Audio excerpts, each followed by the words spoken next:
স্বাগতম দর্শক বন্ধুরা, আপনাদের সকলকে আমি অনুপ বিশ্বাস। দর্শক, যুদ্ধ তো শেষ হয়ে গেল, কিন্তু একটা প্রশ্ন সবার মনে ঘুরপাক খাচ্ছে যে ইরান ও ইসরায়েলের যুদ্ধ তো এখন সমাপ্তি হয়েছে, কিন্তু এই পুরো পরিস্থিতিতে সবাই একটা প্রশ্ন জানতে চাইছে যে ভাই, বিজয়ী কে হলো, ইসরায়েল নাকি ইরান? দুদিকেই অনেক ক্ষয়ক্ষতি হয়েছে, কিন্তু সর্বশেষ বিজয়ী কে ঘোষিত হলো, এটা এখন সবার মনে প্রশ্ন এইটাই। সবাই জানতে চাইছে যে আসল ঘটনা কি হলো। দর্শক, আসল সত্যটা যদি আপনি খেয়াল করেন তাহলে দেখা যাবে ইরানকে একটা বড়সড় ফাঁদে ফেলার চেষ্টা করা হয়েছিল। আমেরিকা একটা ফাঁদ পেতেছিল ইরানের জন্য, কিন্তু রাশিয়া আর চীন পুরো খেলার রং একেবারে উল্টে দিয়েছে। তারা রাতারাতি পুরো পরিস্থিতির মোড় ঘুরিয়ে দিয়েছে। কিছু বক্তব্য আর কিছু এমন বৈঠক হয়েছে যার পরেই এই পুরো চিত্র বদলে গেছে। নয়তো আজ ভিন্ন চিত্র আমরা দেখতাম। আজ সিজফায়ার যুদ্ধবিরতি ডোনাল্ড ট্রাম্পের মুখ থেকে বার হতো না। কেন বার হয়েছে তার পিছনে পুতিনের অনেক বড় ভূমিকা রয়েছে, যা এই প্রতিবেদনে আপনাদের সামনে বিস্তারিতভাবে তুলে ধরব। এখন অনেকেই বুঝতে পারছেন না যে আসলে কি ঘটেছে। দেখুন, যে দৃশ্য এর আগের প্রতিবেদনে আমি আপনাদেরকে দেখিয়েছি, মানে ইরানের সর্বশেষ বিধ্বংসী হামলা, এটা ছিল ইরানের সর্বশেষ হামলা। আপনি যদি এই হামলার ধ্বংসস্তর, এটার ভলিউম দেখেন তাহলে বুঝতে পারবেন ইতিহাসে এই প্রথম এমন কিছু ঘটেছে। আগে যেসব সীমা ছিল সেগুলো এবার ভেঙে দেওয়া হয়েছে। আগে কখনো কেউ ভাবেনি যে ইসরায়েলের তেল আবিব, হাইফার মতো শহরগুলো আক্রমণ করা সম্ভব। যা 20-25টা দেশ একত্রে তাদের ডিফেন্সের জন্য কাজ করছে, প্রতিরক্ষা সুরক্ষা দিচ্ছে, সেগুলো এমনভাবে ভাই ধ্বংস হতে পারে। এত বড় ধ্বংস এর আগে কেউ কখনো দেখেনি মধ্যপ্রাচ্যে। তাই এখন প্রশ্ন হলো, ইরানের পরমাণু বিজ্ঞানীরা নিহত হয়েছে, ইরানের পারমাণবিক কেন্দ্রগুলোতে আঘাত করা হয়েছে এবং সামরিক ঘাঁটিগুলোকে ধ্বংস করা হয়েছে। তাহলে এই পরিস্থিতিতে ভাই ইরানের বিজয় হলোটা কিভাবে? দেখুন, আসলে ঘটনার ভিতরের কথাটা ঠিক এখানেই লুকিয়ে আছে। দেখুন, প্রথম যে বিষয়টি বোঝা দরকার তা হলো এই পুরো পরিস্থিতি দুটি ঘটনার পর তৈরি হয়েছে। যখন আমেরিকা ইরানের পরমাণু কেন্দ্রগুলোর উপরে হামলা চালায়, তারপর আপনি দেখেছেন নেতানিয়াহু কি বিবৃতি দিয়েছিল। নেতানিয়াহুর বিবৃতি এসেছিল, আমি এখানেই থামবো না, আমি রিজিম চেঞ্জ অপারেশন চালাবো। আমেরিকার হামলার পরপরই এই বিবৃতি এসেছিল নেতানিয়াহুর দিক থেকে। এর পরের দিনই ডোনাল্ড ট্রাম্প আবার বলেছিল, আমি ইরানের সরকারকে সরিয়ে দেব, ইরানের ভিতরে যারা বিরোধিতা করে তাদের বাইরে নিয়ে এসে আন্দোলন করাবো। এমনকি তিনি এটাও বলেছিলেন, আমার জানা আছে আয়াতুল্লাহ আলী খামিনি কোথায় আছেন, আমি তাকে টার্গেট করব। আপনি এক মিনিট ভাবুন, যারা এত বড় বড় নেতাকে মেরে দিয়েছে, যেমন ইয়াহিয়া সিনওয়ার, হাসান নাসরুল্লাহ, এমনকি ইরানের আর্মি চিফ, এয়ার চিফ, এখন এমতো অবস্থায় তারা যদি সত্যি ইরানের সর্বোচ্চ নেতা আয়াতুল্লাহ আলী খামিনির অবস্থান জানতো, তাহলে কি আপনার মনে হয় আয়াতুল্লাহ আলী খামিনিকে ইরান, এই আমেরিকা, ইসরায়েল ছেড়ে দেবে? মনে হয় আপনার এটা? কিন্তু আজ সেই ব্যক্তি এখনো জীবিত আছে। সুতরাং এখন আপনি দুটো ব্যাপার এখানে বুঝুন। নাম্বার 1, হ্যাঁ, ইরান বড় ধ্বংসের মুখোমুখি হয়েছে। নাম্বার 2, তবুও ইরান নিজেকে এখনো পর্যন্ত টিকিয়ে রাখতে পেরেছে এত বড় বড় মহাশক্তির হামলার মুখের পড়ার সত্ত্বেও। আর এটা তখন যখন প্রায় সব মুসলিম দেশ ইসরায়েল আর আমেরিকার পাশে দাঁড়িয়েছিল। ইরান একা লড়েছে, এই ব্যাপারটা আপনাকে একটু বুঝতে হবে। ইরান একা লড়েছে, অন্যদিকে পৃথিবীর সবথেকে বৃহৎ শক্তিগুলো এবং মুসলিম বিশ্বের সমস্ত মুসলিম দেশগুলো, বলতে গেলে চলে প্রায় সবকটা মুসলিম দেশ ইসরায়েলের পাশে, আমেরিকার পাশে দাঁড়িয়েছিল, আর ইরান একা মাঠে দাঁড়িয়েছিল। পিছনে হয়তো রাশিয়া একটু ব্যাক করছিল, এবাদে আর কেউ ছিল না ইরানের পাশে। আসল কথা হলো, যখন আমরা ইরানের পারমাণবিক স্থাপনাগুলোর কথা বলি, হ্যাঁ, সেগুলো অনেকটাই ধ্বংস হয়েছে, কিন্তু ইরান সেখান থেকে মূল উপাদানগুলো, মানে নিউক্লিয়ার ম্যাটেরিয়াল যেগুলো, আসল জিনিস যেগুলো, সেগুলো আগেভাগেই সরিয়ে নিয়েছে এবং ওয়ার্ল্ড মিডিয়া এটা অ্যাকসেপ্ট করেছে। প্রথমে তাদের পরিকল্পনা ছিল রিজিম চেঞ্জ করা, মানে সরকার পরিবর্তন করা, রাজা শাহ পাহলভির ছেলেকে নিয়ে ফিরিয়ে আনা, পুরনো ব্যবস্থাকে আবার বসানো, কিন্তু দেখুন ব্যাপারটা কতদূর গড়িয়েছে। এই হয়েছে, কিছুই হয়নি। এই পুরো পরিস্থিতিতে আমেরিকা আর ইসরায়েল একসাথে থেকেও না আয়াতুল্লাহ আলী খামিনিকে মারতে পেরেছে, না ইরানের যে নিউক্লিয়ার পাওয়ার প্লান্ট সেটাকে পুরোপুরি ধ্বংস করতে পেরেছে, না ইরানে রেজিম চেঞ্জ করতে পেরেছে। কোনো কিছুই পারেনি। একসাথে থেকেও সরকার বদলের অপারেশন সফল করতে পারেনি।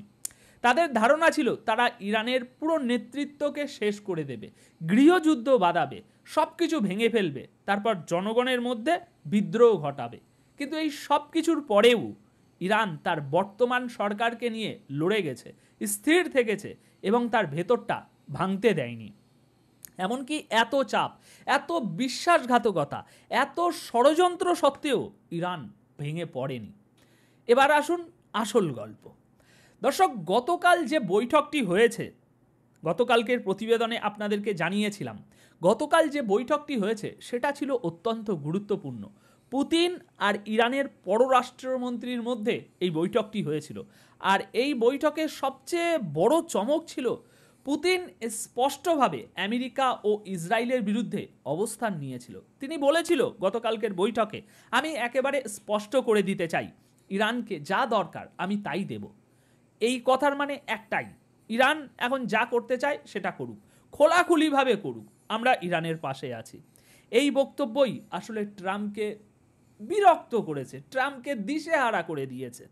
কারণ এত বড় শক্তিধর দেশের এমন একটা স্পষ্ট বার্তা, মানে পরিস্থিতি তাদের হাতে ছিল না। রাশিয়া এখন ইরানের পারমাণবিক কর্মসূচি আবার গড়ে তুলবে, কোনো বড় ব্যাপার না। যেটুকু অবকাঠামো বেঁচে গেছে সেটা ঠিকঠাক করে নেওয়া যাবে, এটা কোনো বড় ব্যাপার না। 1 মাসের মধ্যেই তারা তাদের সেই পুরনো প্রোগ্রামটা আবারও সেই জায়গা থেকে শুরু করবে যেখানে থেমে গেছে। আর এখন দেখুন, ইরানের স্যাটেলাইট থেকে শুরু করে প্রতিরক্ষা ব্যবস্থা, যুদ্ধ জাহাজ, সব কিছুই রাশিয়া আবারও নতুন করে তৈরি করে দেবে। এটা কোনো বিগ ডিল না, যাতে ইরান পরবর্তীতে এতটাই শক্তিশালী হয়ে ওঠে যে আজকের মতো আগামী দিনে যেন ইসরায়েল বা আমেরিকা আবারও ইরানকে হামলা করতে না পারে, আরও বেশি শক্তিশালী করে দেবে ইরানকে। এই পুরো পরিস্থিতিতে ইরান নিজেকে সম্পূর্ণ ধ্বংস হয়ে যাওয়া থেকে রক্ষা করেছে। ভাই, এটাই ইরানের সবচেয়ে বড় ব্যাপার, ইরানের সবচেয়ে বড় বিজয়। আপনাকে মনে রাখতে হবে, তারা ইরানকে ভাই গাজা বানাতে চেয়েছিল, গাজা। আজকে গাজা, গুগলে গাজা সার্চ করলে কি ছবি দেখতে পান আপনি? চারিদিকে ধ্বংস, চারিদিকে ধ্বংস, সব ভাঙাচোরা, সব ভাঙাচোরা। তো সেই গাজা বানাতে চেয়েছিল ইরানকে। যেমনভাবে আফগানিস্তানকে পুরো দখল করতে চেয়েছিল, কিন্তু আমেরিকা সেখানে ব্যর্থ হয়েছে, ঠিক সেই একইভাবে তেমনই ইরানকেও গাজা পরিণত করতে চেয়েছিল, কিন্তু এবারও আমেরিকা ব্যর্থ হয়েছে। আর আপনি নিজেই ভাবুন, ইতিহাসে কবে দেখা গেছে, ভাই কবে দেখা গেছে যে ইসরায়েলের উপরে এত বড় বড় হামলা হয়েছে টানা 9-10 দিন ধরে? ইরানের যতটুকু সামর্থ্য ছিল তার সবটুকু দিয়ে আঘাত করেছে। প্রায় সব মুসলিম দেশ আমেরিকা আর ইসরায়েলের পাশে দাঁড়িয়েছে, তবুও ইরান 20 থেকে 25টা সুরক্ষা স্তর পেরিয়ে মাত্র 7 থেকে 7.5 মিনিটে যে তাণ্ডব চালিয়েছে সেটা এক কথায় ভাই নজিরবিহীন। তেল আবিবের যে 1/3 অঞ্চল পুড়ে গেছে, জিনিসপত্র ধ্বংস হয়েছে, এমন আগে কখনো দেখা যায়নি। এর মানে হলো যেসব ভয় ভুল ধারণা ছিল সেগুলো আজ একে একে সব ভেঙে গেছে। সবাই বলতো ইসরায়েলের উপরে হামলা করা সম্ভব নয়, ইসরায়েলের F-35 যুদ্ধবিমান ভূপাতিত করা সম্ভব নয়, তাদের প্রতিরক্ষা ব্যবস্থা কখনোই ভাঙা যাবে না, তাদের সিকিউরিটি লেয়ার কখনোই ভেদ করা যাবে না, আমেরিকার সামরিক ঘাঁটিতে হামলা করা যাবে না, মধ্যপ্রাচ্যে তাদের উপরে কোনো কথা বলা যাবে না। কিন্তু বলুন তো, এমন কোন জিনিসটা এই যুদ্ধে বাকি রেখেছে ইরান করতে? কোন জিনিসটা বাকি রেখেছে যা তারা করেনি? যতটুকু ক্ষমতা ইরানের ছিল সবটুকুই তারা ব্যবহার করেছে এবং যুদ্ধ করেছে। আপনি জানেন ট্রাম্প কি বলেছিল? সে বলেছিল কয়েক ঘন্টার মধ্যেই আয়াতুল্লাহকে আত্মসমর্পণ করতে হবে, না হলে আমি সরকার বদলে দেব, সরকার বদলানোর কাজ শুরু করে দেব। কিন্তু বাস্তবে কি হলো? কোনো আত্মসমর্পণ হয়নি, উল্টে তারা আরও বেশি করে যুদ্ধ চালিয়েছে। আর এটাই ছিল তাদের সবচেয়ে বড় সাফল্য। এমন একটা ঘটনা আগে কেউ কখনো দেখেনি। ইরান একা আমেরিকার সঙ্গে লড়াই করেছে, একা সমুদ্র পথে লড়েছে, একা ইসরায়েলের সাথে লড়েছে। আর একটা দিক ভিন্ন, আর একটা দিক ভাবুন, সবচেয়ে বড় সাফল্য হলো ইরানের, তারা তাদের তেল শোধনাগার, অয়েল রিফাইনারি, সেটাকে বাঁচাতে পেরেছে ভাই। ওটা বিশাল বড় একটা অর্জন। অয়েল রিফাইনারিতে কিছুই হয়নি, অথচ আমেরিকা বলেছিল যে তারা ইরানের অর্থনীতি পুরো কোল্যাপস করে দেবে, ধ্বংস করে দেবে। কিন্তু ইরানের তেল ভিত্তিক যে কৌশল, সেটা সম্পূর্ণ এখনও সুরক্ষিত আছে।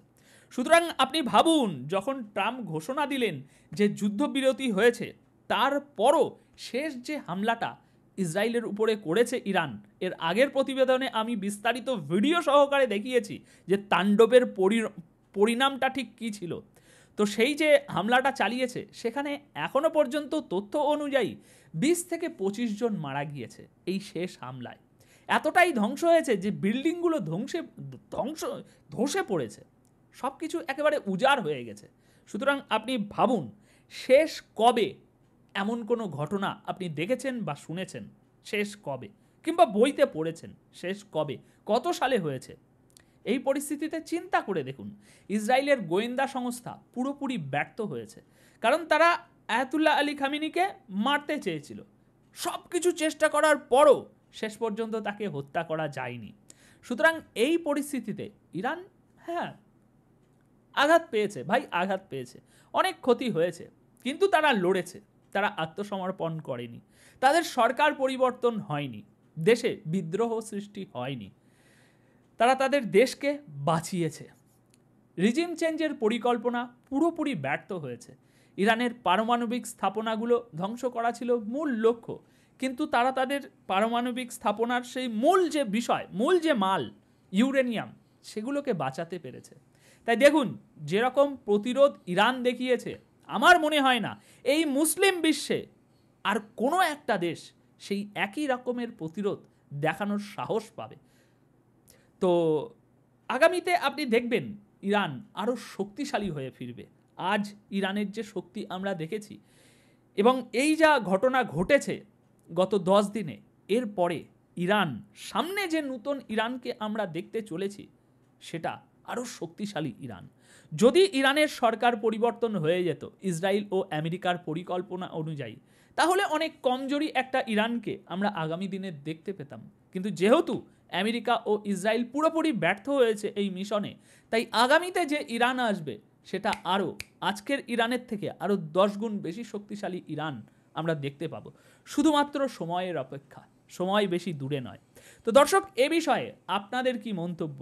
এই ভিডিওর কনক্লুশনে যদি আসি এবং গত 10 দিনের সমস্ত ঘটনা যদি আমরা পর্যবেক্ষণ করি, তাহলে পৃথিবীর যে কোনো অ্যানালিসিস, যে কোনো রাজনৈতিক বক্তা, যে কোনো যুদ্ধ বিশ্লেষক এটাই বলবে যে এই যুদ্ধে এখনো পর্যন্ত ইরানই বিজয়ী হয়েছে, এবং আমেরিকা ও ইসরায়েলের একেবারে নাকটা কাটা গিয়েছে সারা বিশ্বে। দর্শক, এ বিষয়ে আপনাদের মতামত কি? অবশ্যই কমেন্ট বক্সে